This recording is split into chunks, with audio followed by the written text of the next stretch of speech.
नमस्कार, capital TV में आपका स्वागत है। आपने कई बार सुना होगा, कई सारे लोग कहते हैं कि 2014 के बाद सब कुछ बर्बाद हो गया। डेमोक्रेसी की मौत तो हर सप्ताह कोई ना कोई कर देता है कि मोदी ने ये कर दिया, डेमोक्रेसी की मौत। ईवीएम से चुनाव हो रहा है, डेमोक्रेसी की मौत। वही फंड आ रहे हैं इलेक्ट्रल बॉन्ड से, डेमोक्रेसी की मौत। ये कानून पास हो गया, सीए आ गया, डेमोक्रेसी की मौत। पता नहीं किस तरह का नैरेटिव हिंदुस्तान में हर बार किसी न किसी रूप से लोगों तक पहुंचाने की कोशिश की जाती है। और इस तरह के नैरेटिव को कि जो ये कहते हैं कि 2014 के बाद देश बर्बाद हो गया, उसको चैलेंज करते हुए एक किताब सामने आई है।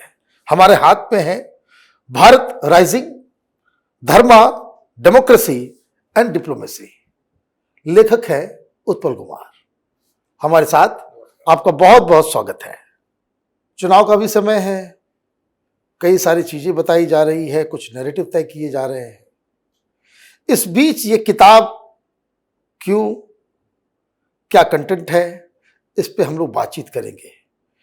लेकिन सबसे जरूरी इस किताब को लेकर के ये बात कहना है चाहिए, वो ये कि इसकी टाइमिंग और इसका कंटेंट क्यों लिखनी पड़ी आपको इस वक्त ये किताब। धन्यवाद मुझे बुलाने के लिए। मुझे लगता है कि जब मैंने देखा पिछले एक दशक का जो जर्नी है नए भारत का, जब से मोदी सरकार आई है, परसेप्शन और रियलिटी में बहुत ज़्यादा गैप मुझे नज़र आया। मतलब एक नैरेटिव सेटिंग जो होती है ग्लोबल मीडिया की, मेन स्ट्रीम मीडिया की, left liberal, nothing called left liberal, left liberal segment की, वो ये उसकी कोशिश रही कि पिछले 10 साल में भारत में डेमोक्रेसी पे बहुत आघात पहुंचा है, माइनॉरिटी पे बहुत अटैक्स हो रहे हैं, प्रेस फ्रीडम पे चोट की जा रही है। तो मैं उस चीज़ को जब मैं ग्राउंड लेवल पर जाकर चेक किया तो मैंने देखा, जब मैंने अपनी रिसर्च की तो मैं पाया कि ऐसा कुछ है नहीं। और इनफैक्ट अभी के समय में भारत में आप देखेंगे तो प्रेस फ्रीडम इनफैक्ट जरूर से कुछ ज़्यादा ही है, मैं तो ऐसे मानता हूँ। आप किसान आंदोलन आप देख लें, एक किसान आंदोलन एक कनाडा में भी हुआ था और वहाँ विद इन वीक वहाँ की सरकार ने उसको किस तरह से अनडेमोक्रेटिक मैनर में हटवाया। और हमारे यहाँ हम उनसे बात कर रहे हैं, हम उनकी बातों को सुनते हैं और ज़रूरत पड़ता है तो हम उस लॉ को वापस भी ले लेते हैं। तो ये तो एक बहुत ही एक सक्षम और बहुत ही एक सुदृढ़ डेमोक्रेसी की पहचान है। तो मुझे इन दोनों में बहुत गैप नज़र आया, जो एक नैरेटिव क्रिएट करने की कोशिश की गई और जो ग्राउंड रियलिटी है। ये बात आपकी बिल्कुल सही है, क्योंकि हिंदुस्तान में एक पूरा गैंग है।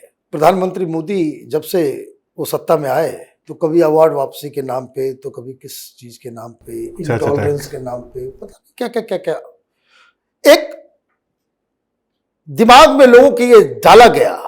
हम लोग भी जाते हैं, खास करके मुस्लिम समुदाय के लोग ये कहते हैं कि 2014 के बाद से देश में सब कुछ बर्बाद हो गया, इकॉनमी चौपट, डेमोक्रेसी खत्म। कितनी बार पता नहीं डेमोक्रेसी को मार चुके। लेकिन मुझे ये बताइए कि क्यों लगा कि ये फेक है, ये जो नैरेटिव है इसमें कमियां हैं, खामियां हैं, ये एक प्रोपेगेंडा है। ये आपको किस आधार पे आपने इस किताब में इस चीज को साबित किया?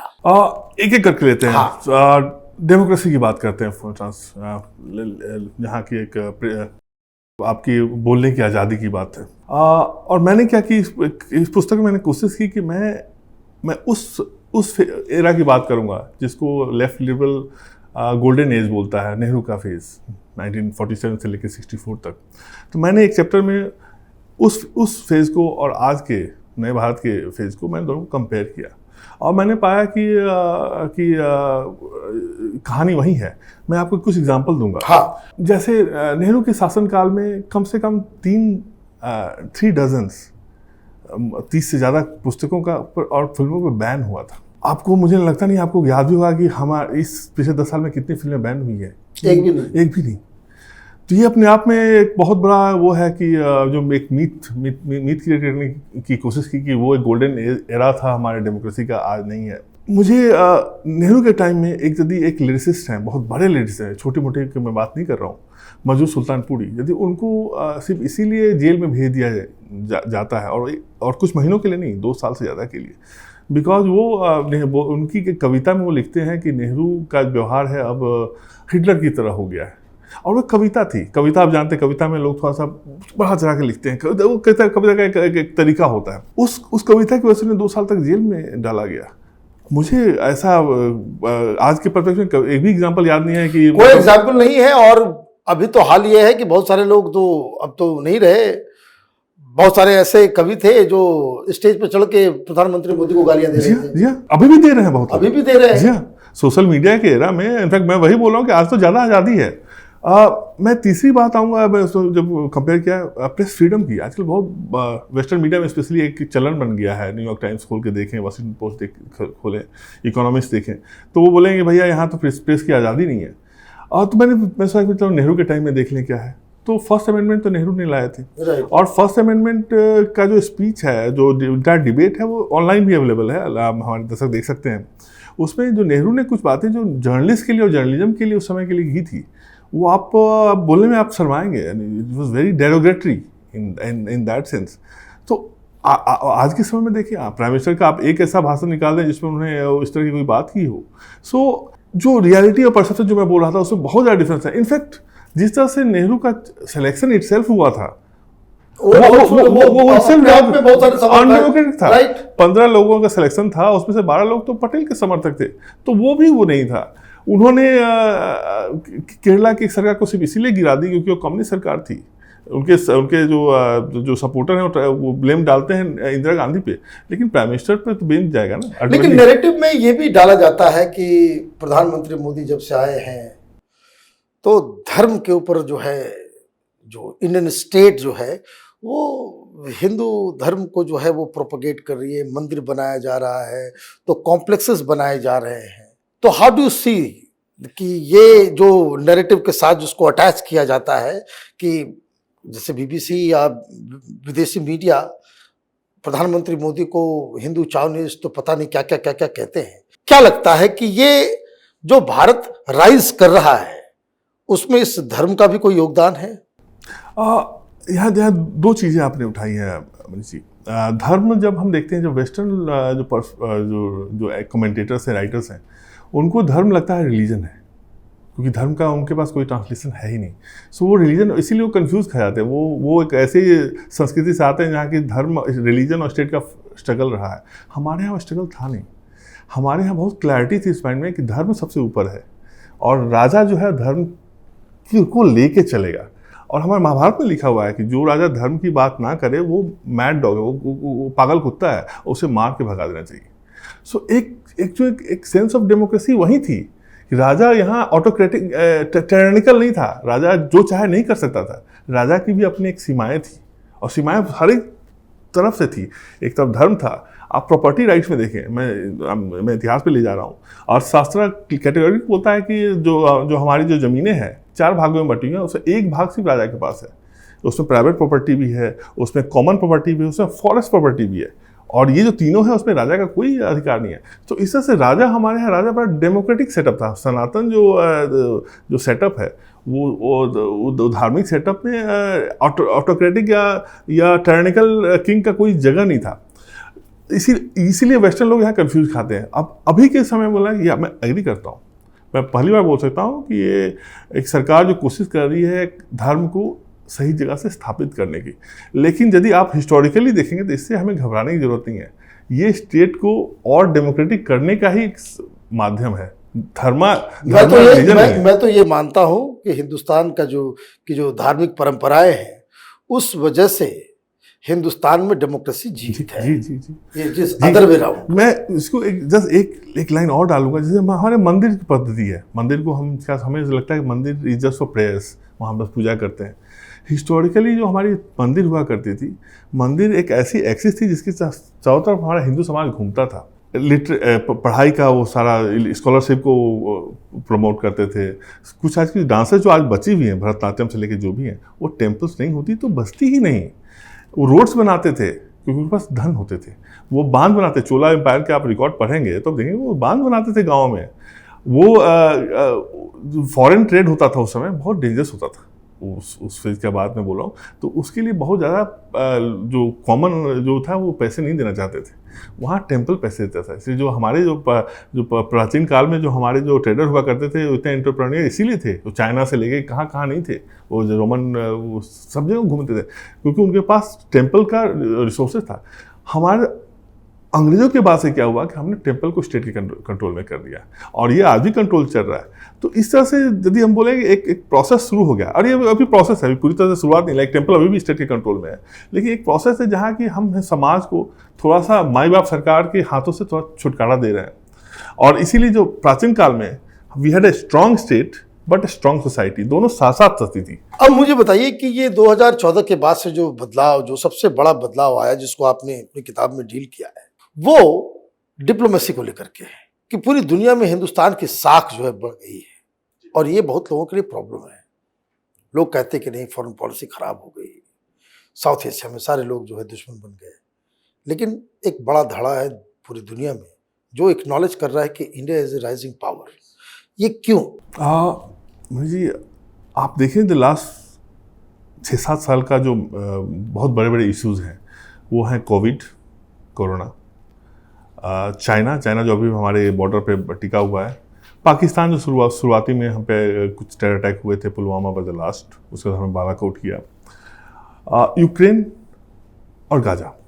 आप इन सब में देखिए they were all were major challenges. Covid में हम किस तरह से कोविड को हैंडल किए, यानी पूरी दुनिया मानती है कि हमने ना सिर्फ अपने देश में बीमारी को टैकल किया, बट हमने अपने वर्ल्ड में इसको मेडिसिन को भेजा। तो हमने ग्लोबल काम बहुत अच्छे ढंग से किया।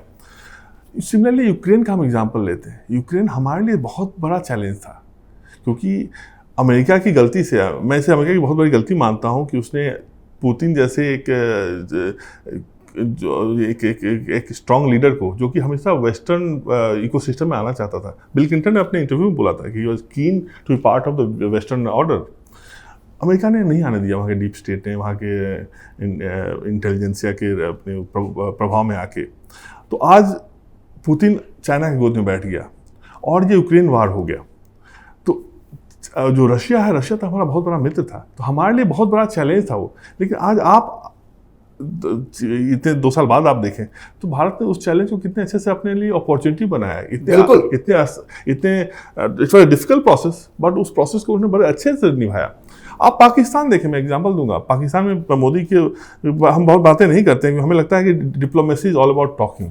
मुझे लगता है डिप्लोमेसी में ना बात करना में बहुत बड़ा डिप्लोमेसी होता है, और पाकिस्तान से हमने पिछले कुछ सालों बात नहीं किया। ये सरकार का एक बहुत बड़ा प्लस पॉइंट है, क्योंकि like other prime minister, Modi ने भी शुरुआत वैसे ही की थी। उन्हें वहाँ के प्राइम मिनिस्टर को बुलाया, लेकिन जब घर चले गए, हाँ, घर चले गए, वो कितना सब कुछ जो है वो स्टेक पे था, फिर भी उन्होंने एक कदम लिया। लेकिन जब उनको ये लगा कि ये पॉलिसी चल नहीं रहा है, तो unlike Atal Bihari Vajpayee, unlike Manmohan Singh, unlike all prime minister in the past, उन्होंने चेंज किया उस चीज़ को, और आज वो बात नहीं कर रहे हैं। उन्होंने बालाकोट किया, और आप देखिए बालाकोट के बाद, बालाकोट से पहले पाकिस्तान एवरी 3 दिन हर एक उनके दो पैसे के पॉलिटिशियन और लीडर्स हमेशा डराते थे कि हम न्यूक्लियर बम फेंक देंगे। आप कहाँ बोलते हैं? We don't hear that narrative.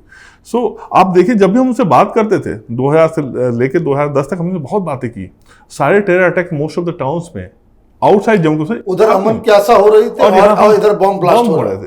But सबसे बड़ी बात है जो कि नरेंद्र मोदी ने जो नैरेटिव सेट किया है पाकिस्तान पे, वो ये है कि आप कश्मीर पे पाकिस्तान से बात नहीं कर सकते, कि बातचीत का मतलब होता है कि गिव एंड टेक, मैं आपको कुछ दूंगा, आप मुझे कुछ। कश्मीर में भारत कुछ दे नहीं सकता है, कश्मीर में ऑलरेडी उन्होंने ले लिया है। सो बात अब जो हमारे जो पॉलिटिकल लीडरशिप कर रही है पीओके पे, और वही बात होनी चाहिए।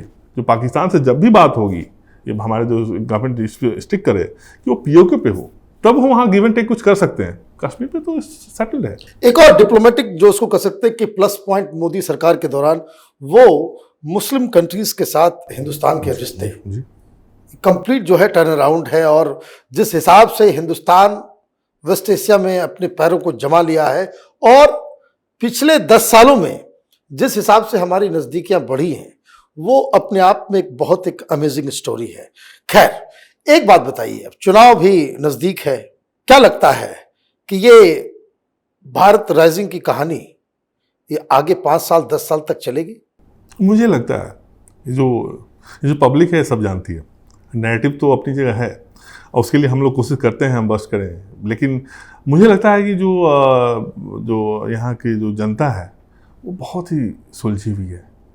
जब भी उनको एक ऑल्टरनेटिव मिलता है, क्लियर ऑल्टरनेटिव मिलता है, वो जाते हैं उसके लिए। आप देखिए जब मोदी आए भी थे 2013 में 12 में, किस तरह से मतलब एक था कि वो आ पाएंगे नहीं, मैं गुजरात से आ पाएंगे, लॉट ऑफ अपोजिशन, पर जिस तरह से मैंडेट में उनको वापस लाया गया, बिकॉज यहाँ की पब्लिक देख सकी कि वो क्या देना चाहते हैं। और जब उन्हें उसका एक ट्रेलर मिला 2014 से लेकर 19 तक और उन्हें वो पसंद आया, तो 19 में उन्होंने रीइंफोर्स करके वोटिंग की और उनके नंबर बढ़ाए। सो मुझे लगता है कि भारत राइजिंग अभी ये ट्रेलर ही है, एक शुरुआती है। और मैं हिस्टोरिकली भी बोलूँगा, हिस्टोरिकली भी आप देखें तो हमेशा जो पावर रहा है, अभी हम बोलते हैं कि हमारे वेस्ट में पावर है, बट वो हिस्ट्री ऑफ ह्यूमैनिटी में 5-10 साल के आप देखेंगे तो it was like a blip. वो 250 साल ही थे। उसके अलावा हमेशा पावर ईस्ट में ही रही है और भारत में ही रही है। तो भारत राइजिंग तो होना ही है, हिस्टोरिकली भी आप देखें, as a historian I can say that. आपका बहुत बहुत धन्यवाद। Best of luck for this book. आप इस तरह की किताबें और भी लिखिए। वो जरूरी इसलिए है कि जो नैरेटिव सेटिंग का जो सबसे बड़ा एजेंडा इस देश में चलता है, वो लेखक के द्वारा उसकी शुरुआत होती है, फिर धीरे धीरे सोसाइटी में फैलाया जाता है। किताब बहुत ही अच्छी है, सबको पढ़ना चाहिए। लेकिन एक बात मैं कहना चाहता हूं, अपने मन की बात, इस तरह की किताबें अगर कोई लेफ्ट लिबरल कबाल का कोई अदना सा भी राइटर लिखता तो इस क्वालिटी की किताब के बारे में हर जगह प्रचार प्रसार पता नहीं क्या क्या ये लोग करते हैं। एम आई राइट? जी हाँ, उनकी इकोसिस्टम है जी। वो एक इकोसिस्टम है जहां सही बात कहने वाले, भारत की आवाज उठाने वाले, राइजिंग भारत की बात करने वालों को अभी भी वहां पे एंट्री नहीं है। तो नैरेटिव को चैलेंज करना इंटेलेक्चुअली और उसको जन जन तक पहुंचाने का काम ये हमारा और आपका है। उत्पल जी ने तो किताब लिख दी है, बाकी काम हम लोगों को करना है। आप देखते रहिए कैपिटल टीवी। हमारे वीडियोस को लाइक कीजिए, शेयर कीजिए और हमारे चैनल को सब्सक्राइब कीजिए। धन्यवाद।